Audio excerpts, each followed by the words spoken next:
கோவை பல்வேறு கோரிக்கைகளை வலியுறுத்தி 108 ஆம்புலன்ஸ் ஊழியர்கள் உண்ணாவிரத போராட்டம் மேற்கொண்டு வருகின்றனர். 108 ஆம்புலன்ஸ் ஊழியர்களின் வருடாந்திர ஊதிய உயர்வு 16% இருந்து 10% குறைக்கப்பட்டுள்ளதை மீண்டும் 16% உயர்த்த வேண்டும். 108 ஆம்புலன்ஸ் சேவையை அரசாங்கமே ஏற்று நடத்தி அதில் பணிபுரியும் தொழிலாளர்களை நிரந்தரப்படுத்த வேண்டும்.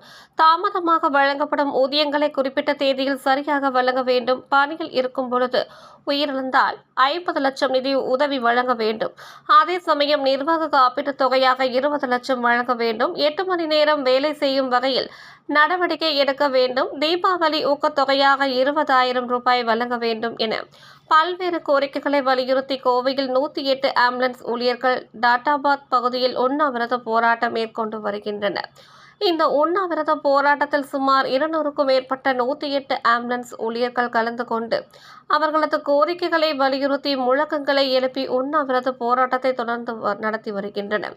இது குறித்து பேசிய தமிழ்நாடு 108 அவசர உறுதி தொழிலாளர்கள் முன்னேற்ற சங்கத்தின் பேரவை செயற்குழு உறுப்பினர் இருளாண்டி, நாங்கள் கொரோனா காலங்கள், வெள்ளம் போன்ற பேரிடர் காலங்கள், பண்டிகை காலங்கள் என அயராது உழைத்ததாகவும் எங்களது நியாயமான கோரிக்கைகளை தான் தற்போது வலியுறுத்துவதாக தெரிவித்தார்.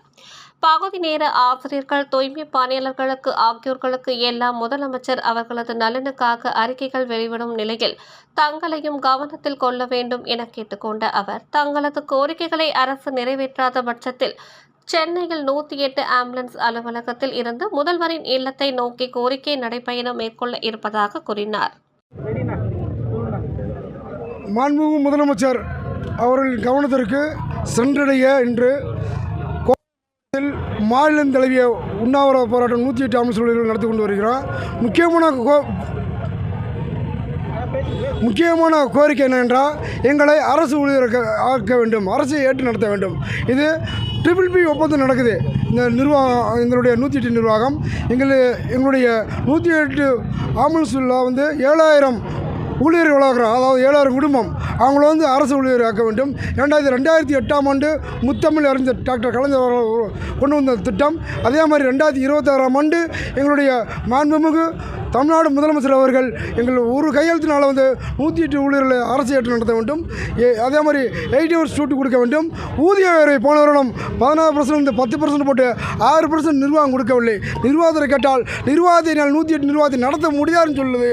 அதே மாதிரி தீபாவளி போனஸுமே கடந்த 5 வருடமாக 9,260, அதில் ஒரு பைசா கூட ஏற்றவில்லை. ஏன்னா பல கொரோனா காலம், சரி, கொரோனா காலத்தில் எந்த அளவுக்கு வேலை பார்த்துட்டு உங்களுக்கு எல்லாமே தெரியும், மக்களுக்கும் தெரியும். அதே மாதிரி வெள்ளக்காலம், குரங்காணி தீ விபத்து, அதே மாதிரி தைப்பூச நாள், இந்த பள்ளியில் தைப்பூசம் நடக்குது. திருச்செந்தூரில் கும்பாபிஷேகம் நடந்துச்சு. இப்போ எல்லாமே நாங்கள் மக்களில் எவ்வளோ கஷ்டப்படுறோம் எல்லாமே தெரியும். எத்தனையோ கோரிக்கைகள் தினந்தோறும் அறிக்கை விடுறாரு. நாங்கள் தினந்தோறும் பத்திரிக்கை பார்க்கும்போது எல்லா துறையும் சரி, பகுதி நேர ஆசிரியரும் சரி மற்றும் ஒப்பந்த ஊழியர்களும் சரி, தினந்தோறும் முதல்வர் அவர்கள் தினந்தோறும் நல்ல ஒரு அறிக்கை வர்றாரு. எங்களையும் 108 ஊழியர்களையும் எங்களுடைய கவனத்திற்கு கொண்டு செல்ல வேண்டும். எங்களை ஏதாவது இந்த உண்ணாவிரத போராட்டத்தில் ஏதாச்சும் எங்களை ஒரு தீர்வு கிடைக்கவில்லை என்றால் அடுத்து சென்னை TMS அலுவலகம் 108